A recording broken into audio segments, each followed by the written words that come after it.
Hi, this is Elizabeth, one of the co-hosts of Beauties and Headcanons. Thanks for listening to the following broadcast on Public House Media. This is Bryce Burge, host of Your Soccer Passport here on Public House Media.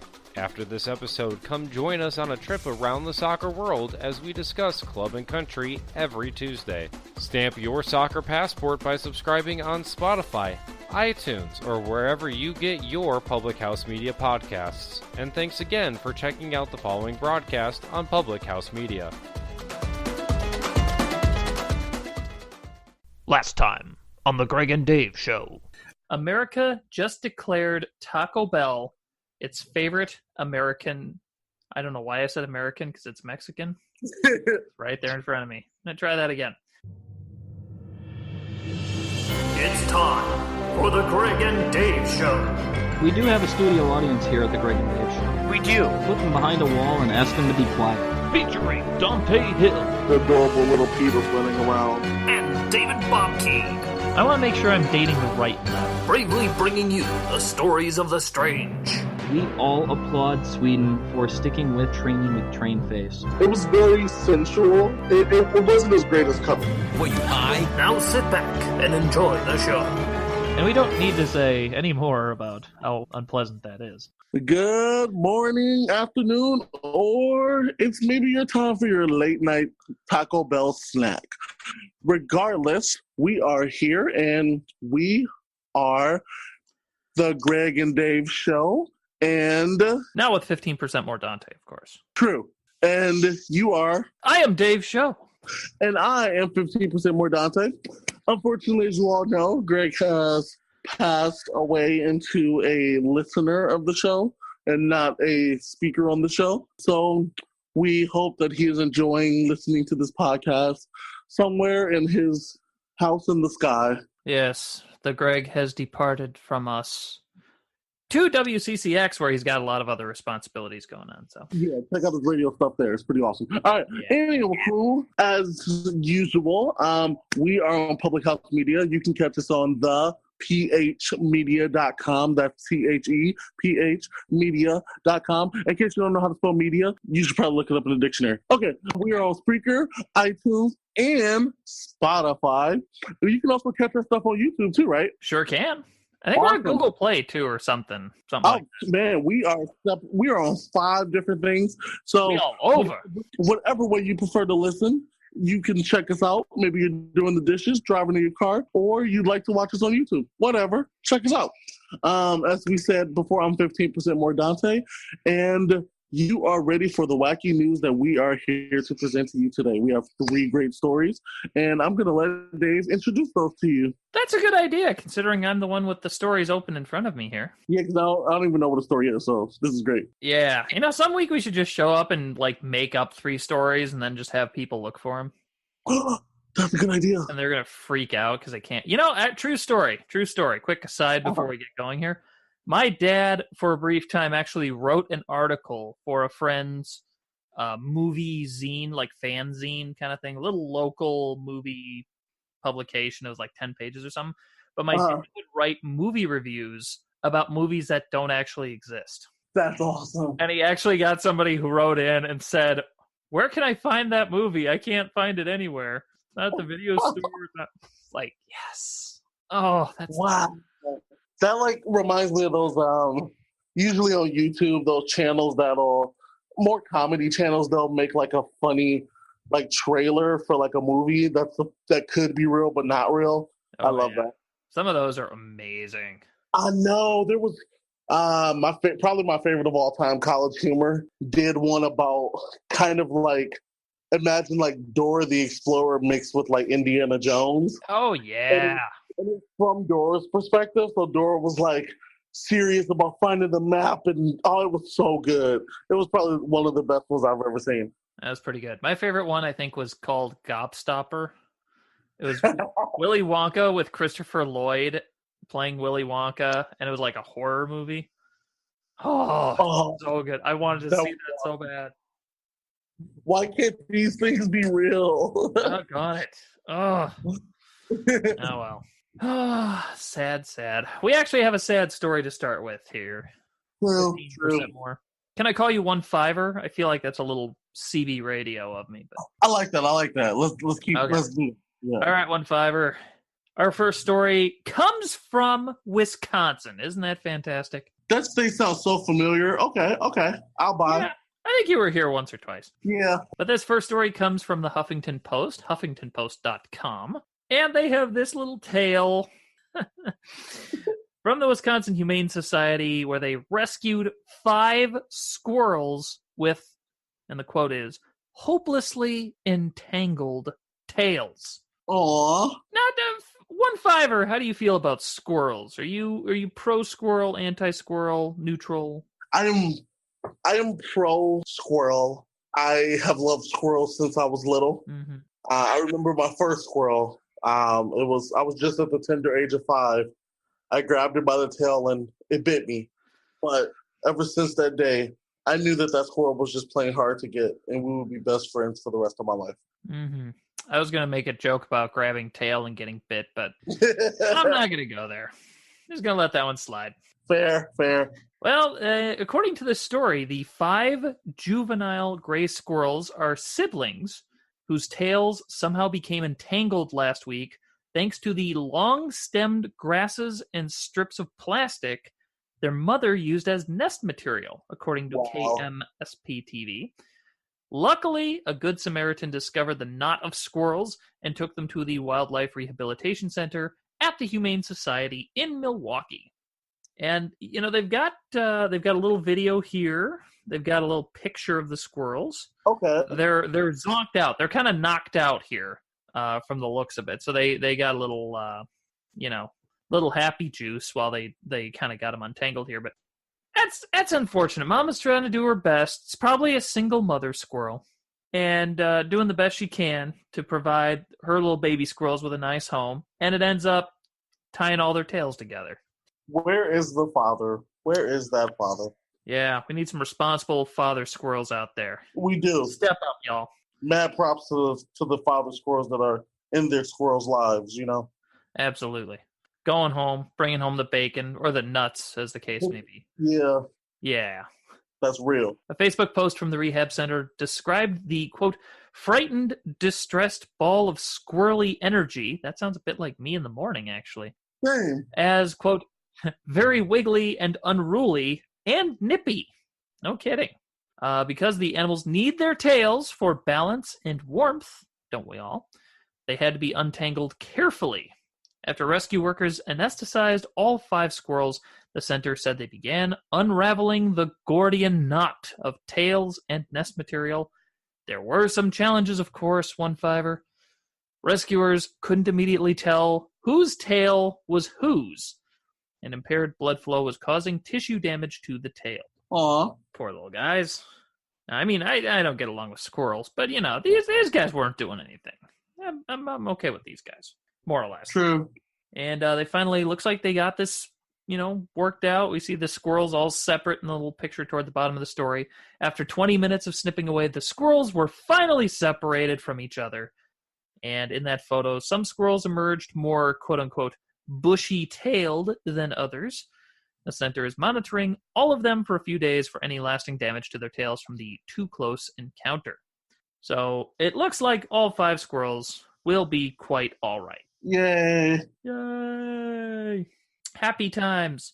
And, I think if they're worried about the squirrels at all, they should release them on a college campus, because it seems like all of those squirrels are very, very well fed. Squirrels are always on college campuses. They really are. That was like just a thing for our college. Yeah, I know at UW Milwaukee, the squirrels were fairly friendly. Generally, I don't think they got too close to people, but man, they were all over those garbage cans. How often did you see any white squirrels? Ooh, white squirrels? Probably never. You've never seen an albino squirrel? I don't think so. Oh, I've only seen like 1 or 2 probably, but at Carroll's campus, I've seen them. Mm-hmm. Interesting. Very, very diverse culture they have in the squirrel kingdom at Carroll. Yes, the whites are the minority there. Interesting.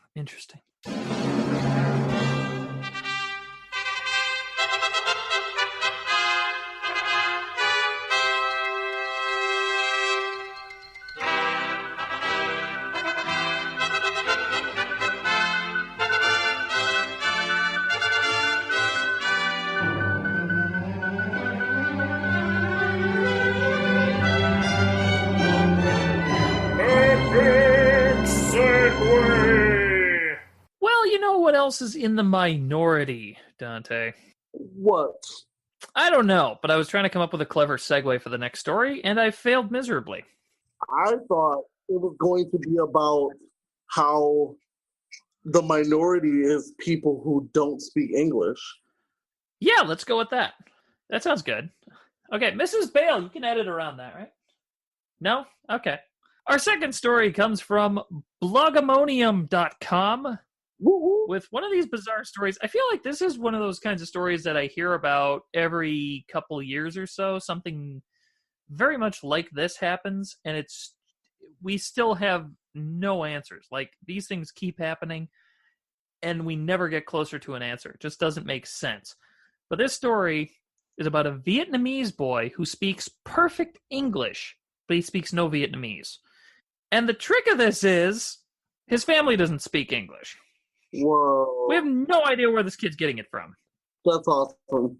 Yes, it says here, Ly Nguyen Bao Trung, nicknamed Bin, he is a 5-year-old Vietnamese boy who speaks and reads perfectly in English, but is only just learning Vietnamese so he can communicate with his mother. In the beginning, his mother, Ly Tai Lien, probably mispronouncing names as usual, my apologies, we'll send out cards later. But she assumed he was just babbling baby talk, but then learned from her older daughter that he was speaking English. In the beginning, Bin and his mother could only communicate using sign language, but now she is learning English and Bin is learning Vietnamese. There is still no explanation for how the strange phenomena happened. Have you ever felt the Dontae like you and everyone around you were speaking a different language? Yes. Typically, that is in Mexico. Yes, I could see that.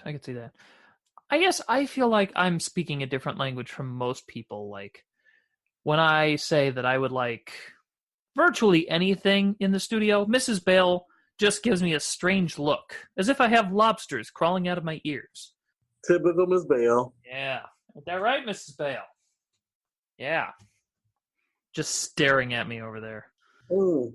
Anyways, I believe I was reading up on this story earlier, and there was another place that was reporting that he was pointing to a calendar, and he was saying 11, 11.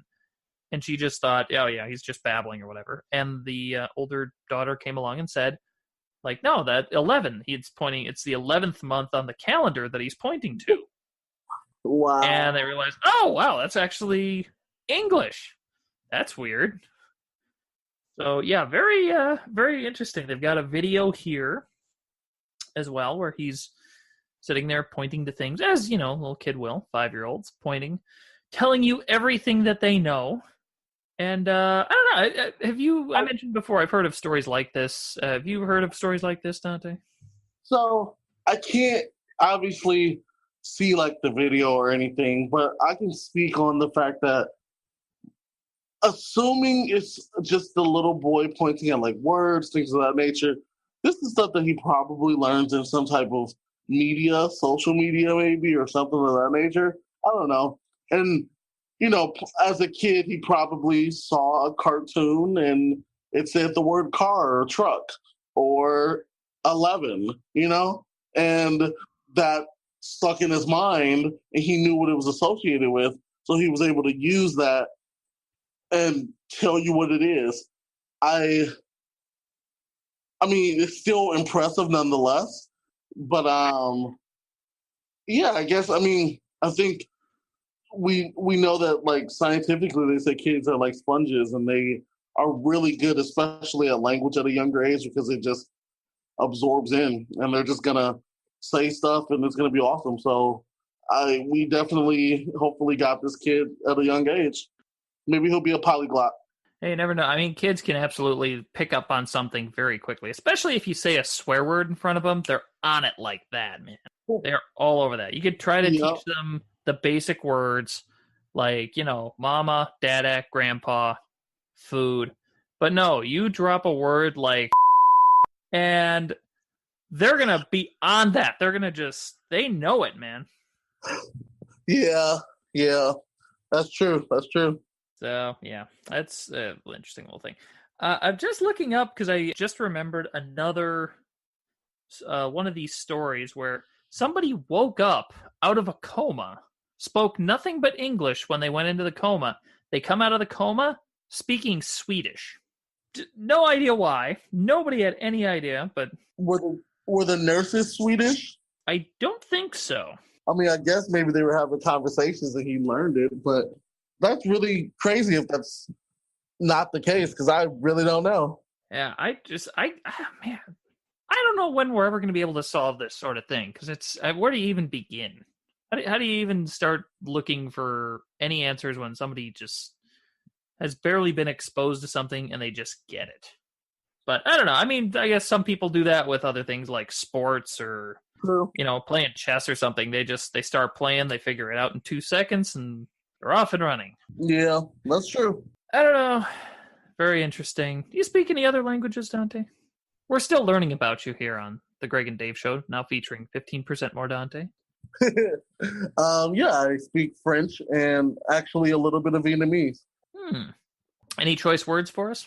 My favorite, what's funny is that the first word I learned in Vietnamese is Yang Lin. It just means to hurry up. It's a good phrase. I used to work at a program with Vietnamese kids, and I use that phrase a lot. Yeah, makes sense. Oh, I'm terrible with languages. I know a little teeny bit of... I work with a Russian lady, so I've learned Dobry den, which is good afternoon. Yeah. And I know a little bit of Spanish. I can count to about 14, and I can say, mi no est malo perro, which means I am not a bad dog. Obviously, intensely useful.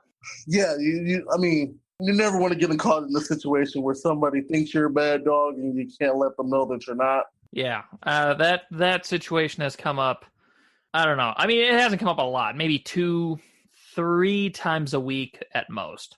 Okay, that's not bad. But it's good that you know the phrase. Yes, indeed. Although, I think this conversation has gotten a bit tiresome. I'd like to quit, good Dontae, but I don't want to do it on my own. No, don't quit. All right, Mrs. Bale, are you going to quit? Well, Mrs. Bale, if you ever want to quit, I am not accepting your resignation unless you utilize something in our final story, which is coming up after the break. Oh, snap! I didn't drop the commercial on him. You feel that, Mrs. Bale? Mistakes have been made today, but this is not one of them. Yeah, I'm in the wrong here. I suck. You're listening to The Greg and Dave Show. Hey, Dave Show, did you know we have merchandise? I sure did, the Greg. And it's available right now at pubhousemedia.storenvy.com. Yes, we do. We have lots of merch in our Public House Media store. What can they buy, Dave Show? Well, by golly, the Greg, there's various kinds of shirts. You got hoodies, because the Greg, as you will know, we live in Wisconsin, and hoodie season is just months away. I wore a hoodie tonight, Dave Show. Did you? But it wasn't a Greg and Dave Show hoodie. You heathen! I know. I wore it to a really awesome fireworks display that I attended right before recording the show. But anyway, if you want a Greg and Dave Show hoodie or a shirt or whatever else we've got in that there store, go check out our Facebook page at Greg and Dave Show. That's Greg with 3 G's and Dave Show spelled correctly, of course, because on the Greg and Dave Show we spell everything correctly. And buy some MERCH from us. Yeah. Well, you know what? People should buy our merch so that we have money to buy a couch for Mrs. Bale. How's that? Right. There we go. Help Mrs. Bale out, people. That's what this is all about. Oh, yeah. Great music there from Kevin MacLeod of Incompetech.com. That was Deuces. I'm going to go to his website and listen to that song right now because I'm not done dancing in my seat. Okay, men. Time to be an all-star caregiver. Drive them to physical therapy, doctor's appointments. Be there emotionally and physically. Don't give up. Don't ever give up.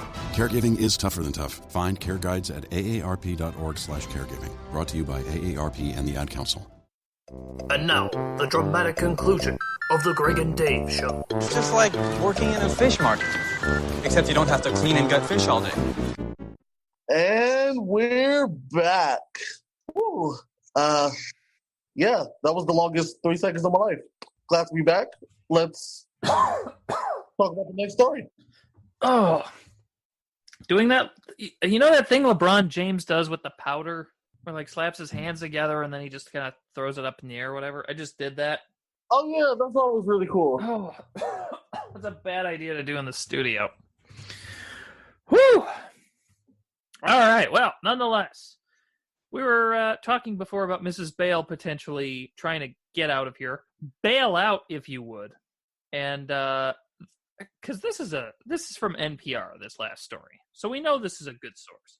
True. And I'm getting more and more into Japanese culture, I must say, because there's a lot of interesting stuff over there. Their game shows are insane. Their pro wrestling is exquisite. They're people friendly. Yeah. And they're brilliant. They're brilliant people. I guess that's stereotyping, but it's a good stereotype. That is true. And we have here a story about a Japanese company that will quit your job for you. Wait. From NPR.org, it says you're stressed out, overworked, or just over it. Workers in Japan who want to leave their jobs but don't want to face the stress of quitting in person are paying a company called Exit to tell their bosses that they won't be back. I'd feel a little weird. I'd feel a little weird trying this. How about you? Business-wise, that is a great idea. To know that there are people who are so afraid to quit that you can actually profit off of them by making $450 to quit for them. Absolutely, yeah. It says here, $450 is all it costs to help people quit their full-time jobs. Those who have had it with part-time work can actually pay around $360. Oh, that's nice of them. Yeah, very nice little discount there. But yeah, I could see working for this company and then being like, $450, I will knock stuff off your boss's desk for that amount of money. True. I mean, shoot, you go in, you say, hey, so-and-so's quitting. Toodles. You know, they got a problem with that? Yeah, you know what? That's tough. That's essentially, it feels like they're paying $450 for like maybe 15 seconds worth of work. True. All they have to do is say, hey, we're this company and we're letting you know that Ricardo does not want to come into work anymore. He is putting in his 1 week notice. Or actually, most likely they don't put in notices if they're using this company. They probably they're like, last day, bye. Because nothing is more awkward than having them quit for you and then having to see them the next day. Mm-hmm. Mm-hmm. Like that would be a waste of money. Yeah, that'd be awkward. I think a little bit. Yeah. Yeah. But I mean it seems like a high amount to me too. $450 to help quit the full-time job. I mean, what kind of a job would be worth it to pay $450 for somebody else to go in and say, I'm not doing this anymore? Probably. I mean, not a mafioso. That wouldn't really work. I guess if you're in a gang. Yeah. I like how we're both going to the same kind of place here. Yeah. Like, yeah. Those are jobs threatening where boss. you might be afraid to quit, so you want somebody else to quit for you. Mm-hmm. Well, there is a perk here. I will say this. If you plan to quit a lot of jobs in your lifetime, repeat clients get a $90 discount. Whoa. That's a good deal right there. That makes it $360, so the same price as the part-time people. Mm-hmm. Mm-hmm. So you could be a full-time person getting a part-time price. Yeah, so you make just enough money, you stash it aside so that you can pay these guys to quit your job for you. So you can go get another job to build up enough money to quit that. It seems like you might be better to just save the money and not use them. This seems more and more like an American idea the more I think about it. But actually, it seems Japanese, but it seems like their profit is going to come from America. Yeah. Well, there is more to the story here. I'll read on. Based in Tokyo, Exit is part of a startup run by two childhood friends. I won't even attempt to say their names because I'll butcher them. I know that. They started their company last year, and it is reportedly turning a profit. Quote, "There's definitely demand out there." Said, "Personally, I'm perplexed as to why people find it hard to quit, but I do sense that this atmosphere is prevalent in Japan." Oh. Also says, while the company's message stresses the new potential of changing environments, its logo, a figure running out of a door, suggests that it is also aware some clients are simply desperate to get out of their current situation. Wow. Hence why you wouldn't want to quit on your own, but... That's true. I don't know. I mean, if you were quitting McDonald's, this seems a little excessive to me, but... Mainly because the unfortunate poverty has made a check less than $4.50.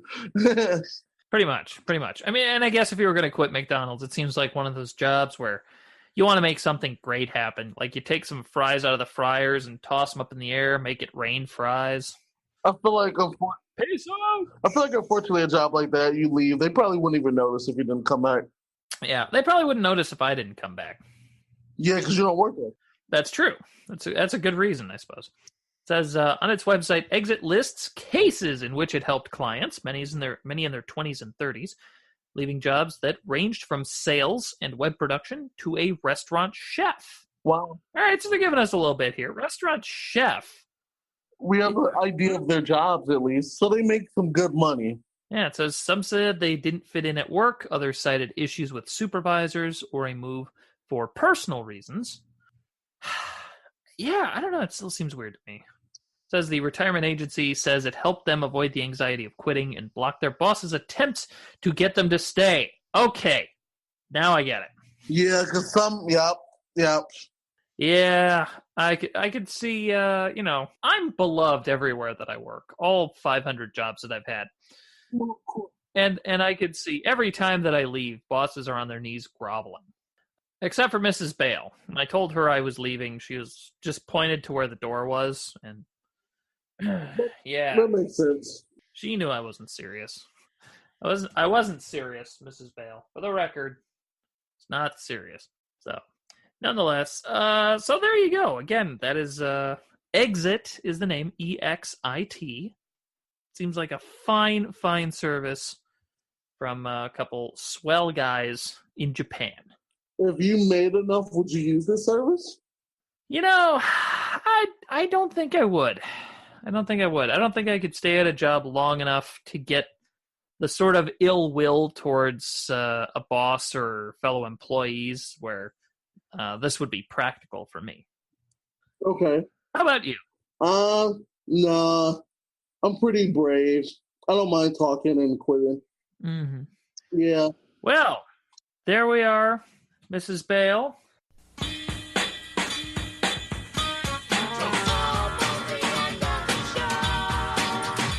So, 15% Dontae. We've been talking the last few weeks about things that we've learned from the show. Yeah. What would you say you've learned this week? I'm going to go with this week, honestly. I think the thing that I learned most is I should befriend more squirrels. I think befriending them and being nice to them is going to be useful in the future. I also have learned that if I ever need to quit this show, I will just send someone to let you know. And that's basically what I've learned. I will give you a tip, though. Mrs. Bale would probably do it for about $50. Ooh. And she would delight in it. But what if I don't want to give her money? She'll probably do it for free. Okay, good. Yeah. She will get all up in my face. I was going to haggle with the Japanese company anyway. Well, I guess I've learned this week that you can make money doing almost anything in this world these days. True. And that there are some things that I will never understand, like how a Vietnamese boy can just start speaking perfect English for no apparent reason. And I've learned that you can't quit being a squirrel. Nope. Even if you tried, you'd still be a squirrel. That is a lifetime job. Lifetime commitment being a squirrel, burying nuts in my backyard. They don't even make enough to be able to quit for $450. Yeah, well, where are they going to stay, I guess? As long as they're not staying in my house, that's all I know. True. I'll keep a few in a cage, but I just don't want it to get too big of a number, you know? Mm-hmm. What do you think is the perfect number of squirrels to have in your house? Perfect number, I would say, is probably 0. Okay. I want to say -1, just for good measure, but I'll go with 0. I'll go with 0. Okay, cool. I'm definitely leaning somewhere between 1 and 1,000, but I'll let you know on the next episode. Fair enough. And on that note, we end another episode of the Greg and Dave Show, now with 15% more Dontae. That is right. Yes. Don't forget about it. Thank you for listening. This was a great episode. I hope you learned a lot. And do not, I repeat, do not forget to check us out. We are affiliated with Public House Media. You can find us on the phmedia.com. That's THEPH. And then, as we said before, I'm not going to spell out the word media because if you do, you need to go to school. But I spelled out the word the, but I don't know, that's interesting because the is easier, right? But what if they think I said duh, like DA instead of the or DUH?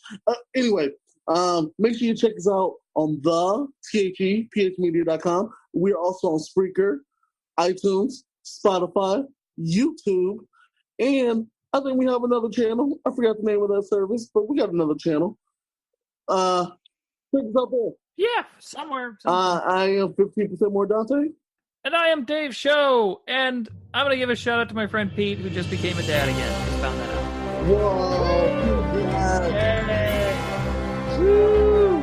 Yeah! You've been listening to The Greg and Dave Show. The Greg and Dave Show theme is Take a Chance by Kevin MacLeod of Incompetech.com.